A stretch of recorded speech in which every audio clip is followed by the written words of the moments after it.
Hey, what's up, everyone? It's Chris Wilson, certified functional diagnostic nutrition practitioner, and I just ended the video on the Facebook Live concerning Candida, sugar cravings, and how to kick that bad habit. And due to technical difficulties, I wasn't able to record this, and so I'm going to make a separate recording with the PowerPoint slides in here so you can see them and see what I was actually talking about.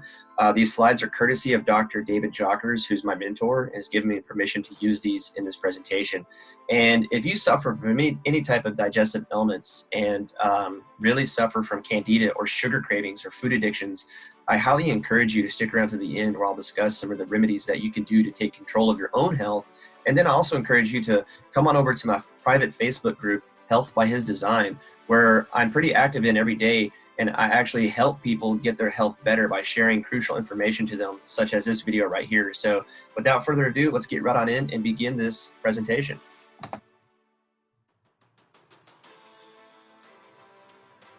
Okay, this is supposed to be, all right, here we go. So sugar and Candida, leaky gut and cravings, how all of these are interconnected. And here's my information on the right, my email, my website. Please go there and check that out. Please drop me an email if you want a free health consultation on the phone with me to discuss your health challenges, whether it's autoimmune, heavy metal toxicity, or anything digestive. I believe I'm an expert in that area. It's where I helped heal my wife of those conditions, myself and others. And I've read extensively and been trained by some of the best people in the industry of functional medicine to help people discover their potential to regain their health and really regain their life. So if you desire that, then I encourage and challenge you to reach out to me and see if we would be a good fit for one another. And please share this and give it a thumbs up if you like this video. Leave your comments in the comment section below with your questions or your email, and I'll reach out to you.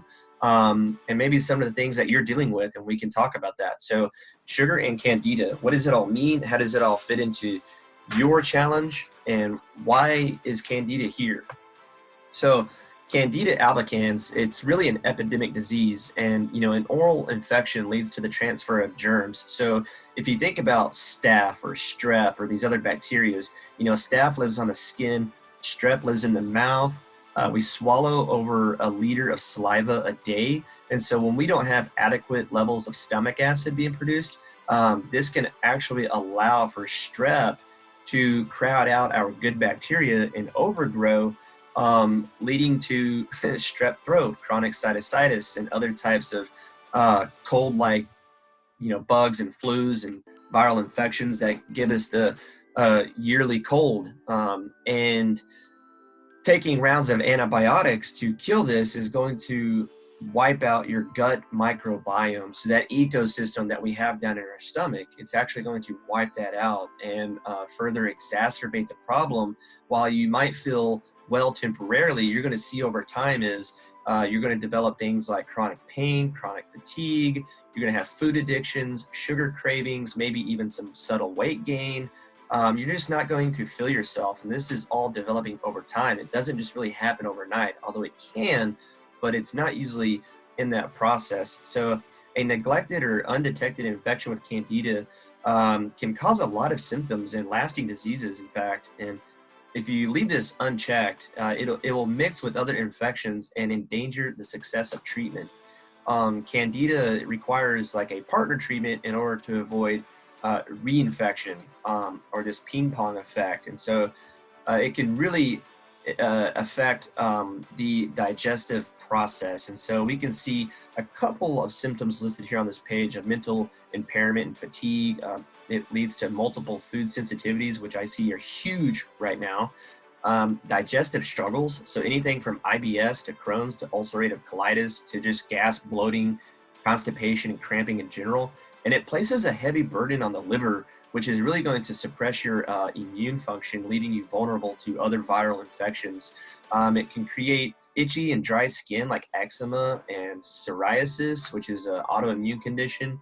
And it can actually, a really telltale sign is having a oral thrush or a tongue that's coated in white, and bad breath is a real telltale sign as well, like chronic bad breath, so halitosis and things like this. Vaginal yeast infections or athlete's foot, these are also telltale signs of a chronic yeast infection or overgrowth in the body. So, Candida, immunity, and liver function, let's talk about this a bit because depressed immunity causes Candida overgrowth to actually get worse. And then the yeast byproducts, and there's over 70 toxins that are actually emitted from Candida itself. The main toxin being acetaldehyde, the same toxin that's increased or created from drinking too much alcohol that causes that drunk feeling or that hangover feeling, that headache and that brain fog and just that nauseated feeling that you get from drinking too much. Yeast can actually mimic that same feeling because it's the same toxin being produced, and this will disrupt liver function and actually create a sluggish liver, which is part of the digestive system. So you're going to have some major complications going on that you might not even think are related to Candida in of itself. And oftentimes, Candida is a secondary infection to something that's much more worse in the system, like an overgrowth of H. pylori, or having a parasitic infection like Giardia or Blastocystis hominis or Entamoeba histolytica. These other types of viral pathogens that can get in us, or parasitic pathogens that can get into us, and really cause Candida to become opportunistic and overgrow, because Candida might be trying to protect us and not feeding these other bacterial infections or pathogens. And so that can really lead to leaky gut, multiple sclerosis, autoimmune conditions, rheumatoid arthritis, and just a whole host of systemic problems. So we want to think about nutrition that starves Candida.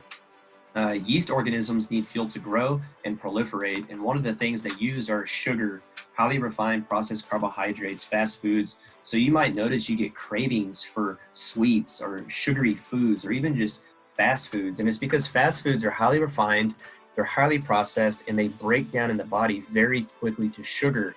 So when we have that going on, it's going to feed our Candida overgrowth as opposed to getting rid of it. So things like fasting is really beneficial to helping starve the Candida, and even a carnivore diet is something that you can be used therapeutically to help starve down these bad bacteria. And then taking a really good probiotic, and one I like a lot is the soil-based organisms from Dr. Josh Axe and Ancient Nutrition's, his brand. Another one of my favorites is Mega Spore Biotic from Microbiome Labs, and you need a practitioner account or someone like myself who can actually get you that supplement. But it's an incredible supplement to reseed the gut with beneficial flora or bacteria. So an antimicrobial support too, coconut oil. So doing something like a ketogenic diet in a therapeutic manner can also really help starve down these bad bacteria, and also help stop the proliferation of a Candida overgrowth. So coconut oil has things like caprylic acid, capric acid, and lauric acid, which are antimicrobial and kind of act as a detergent, helping stave the opportunistic bacteria and fungal overgrowths like Candida. You also want to consider improving your liver function because the liver gets damaged in Candida and it really needs support. And on top of other things that we might have going on, like for example, my wife, we had discovered a while back she had H. pylori. She also had Giardia. She had some very severe dysbiosis, meaning some really opportunistic bad bacteria overcrowding the good bacteria, leading to her chronic fatigue, her depression, her anxiety, her irritability, these mood swings, and really just giving her really bad brain fog and memory loss and concentration problems, and not being able to have the passion that she wants to help and serve people through her writing. She's a really gifted writer, and she just always had writer's block and couldn't really get over that hurdle until we were able to starve out these bacteria and eradicate them from the system, and giving her support to her liver to help keep the lymphatic system and our detoxification system, this drainage system, open and flowing, kind of like a river. We don't want it to stop and back up or get pulled up and become stagnant. We want to keep those systems moving and making sure we're having 1 to 2 bowel movements a day, and we're constantly urinating and constantly keeping things flushed out by staying adequately hydrated with drinking enough water. And then we want to really strengthen the immune system too on top of that. So taking some things like bioactive hydrosol silver from brands like Sovereign Silver or Argentine 23. Those are virostatic, and they'll help, and they're also antimicrobial, and they'll help kill off some of the bacteria. And then we want to really think about restoring the gut lining. And you can use things like L-glutamine, zinc carnosine, aloe vera, slippery elm, marshmallow, or marshmallow root. These are really good at helping the gut to calm the inflammation, and then getting like a really good omega-3. And one I really love is from Nordic Naturals Pro Omega CRP. And this has some phenomenal ingredients in it with glutathione, N-acetylcysteine, curcumin, and just really good amounts of DHA and EPA. And these are anti-inflammatory compounds that also help cool the fire and cool down the inflammation to help us rebuild that gut lining. So we have to starve Candida to death by eliminating all sugars and anything that turns into sugars. Again, like I was saying, the standard American diet, just about everything in there, and being able to eliminate or abstinate from alcohol for about 90 days.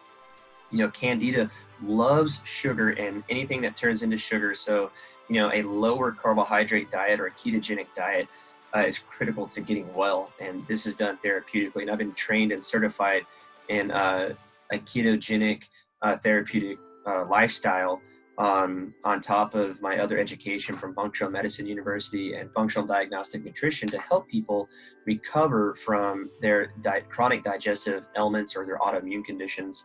And I wanted to talk a little bit about some of the symptoms that you can be aware of when it comes to Candida. So the top 10 or the top most common Candida symptoms are seasonal allergies, itchy ears and skin, low energy, chronic fatigue and malaise, any digestive problems really, such as bloating, gas, constipation, diarrhea.